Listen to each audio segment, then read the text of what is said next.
Distance की value देखो। तो करते हैं, मैं एक फंक्शन डिफाइन कर लेता हूँ, उस फंक्शन के अंदर डिस्टेंस की वैल्यू कैलकुलेट कर रहे हैं और उस फंक्शन को व्हाइल लूप के अंदर कॉल करेंगे। तो उसके अकॉर्डिंग कैलकुलेशन हमें मिल जाएगी जब उस फंक्शन को कॉल करते हैं व्हाइल लूप के अंदर। क्योंकि व्हाइल लूप के अंदर जो टास्क करता है बहुत रिपीटिव टाइम तक चलता है, इनफाइनाइट। तो जब हमें कोई काम ऐसा नहीं करना है जो रिपीटिव टाइम बार-बार व्हाइल लूप के अंदर किया जाए, हम उसको फंक्शन के थ्रू करेंगे।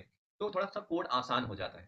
तो हम लोग क्या करते हैं, फंक्शन डिफाइन कर लेते हैं। यहाँ लिखना है डिफाइन, उसके बाद हम लिख दिए यहाँ पे डिस्टेंस। यहाँ पे मैंने लिख दिया सेट अंडरस्कोर डिस्टेंस। डिस्टेंस नाम के फंक्शन को मैंने यहाँ पे डिफाइन किया हुआ है कॉलन। अब यहाँ पे डिफाइन कर लेते हैं, क्या डिफाइन कर लेते हैं, डिस्टेंस की वैल्यू मेजरमेंट करते हैं। तो डिस्टेंस की वैल्यू मेजरमेंट होगा कैसे? पहला काम है ट्रिगर पिन को मुझे लो रखना है, ठीक है?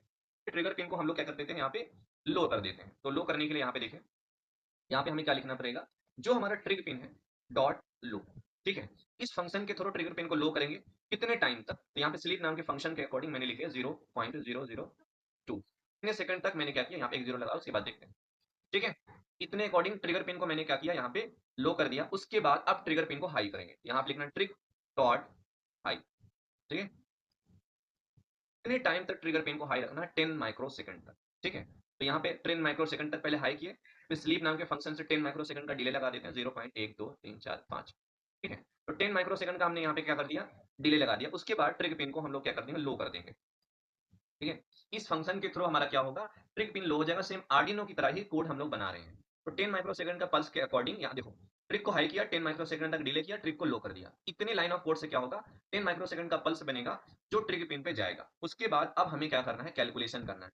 टाइम की ड्यूरेशन को, कौन से टाइम, जो साउंड ट्रांसमीटर से रिसीवर तक पहुंचेगा किसी ऑब्जेक्ट को रिफ्लेक्ट होने के बाद ऑब्जेक्ट से, उसी की वैल्यू मेजरमेंट करना है। इसका मतलब हमें फंक्शन यूज करना है ये वाला। इस फंक्शन के अंदर एको पिन को क्या कर देना है, यहाँ पे कर देना है हाई। तो पिन को हाई करने पर टाइम की वैल्यू हमें मेजरमेंट हो जाएगी ड्यूरेशन के फॉर्म में। तो इसको रीड कर लेते हैं किसी भी वेरिएबल में, ड्यूरेशन। तो ड्यूरेशन नाम के वेरिएबल में हमने डेटा को रीड करके स्टोर कर लिया।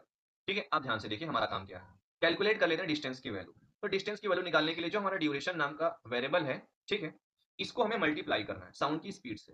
तो डिस्टेंस की वैल्यू सेंटीमीटर में लेते हैं, तो साउंड की स्पीड मल्टीप्लाई करते हैं 0.0343 से मल्टीप्लाई करते हैं। उसके बाद इसमें 2 से डिवीजन करते हैं, क्योंकि हमें ट्रांसमीटर टू ऑब्जेक्ट की वैल्यू लेनी है, ना कि ट्रांसमीटर से रिसीवर के बीच में टाइम लेना है। हमें सिर्फ ट्रांसमीटर टू ऑब्जेक्ट के बीच का टाइम लेना है। इसलिए हमने 2 से डिवीजन कर दिया। ये भी किसी वेरिएबल में हम लोग स्टोर कर लेते हैं। वेरिएबल का नाम रख दिया मैंने डिस्टेंस।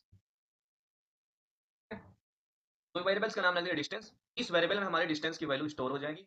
अब क्या करेंगे, अब हम इस फंक्शन को यहाँ पे कॉल कर लेते हैं, ठीक है? तो क्या करना पड़ेगा, सेट फंक्शन को कॉल किया।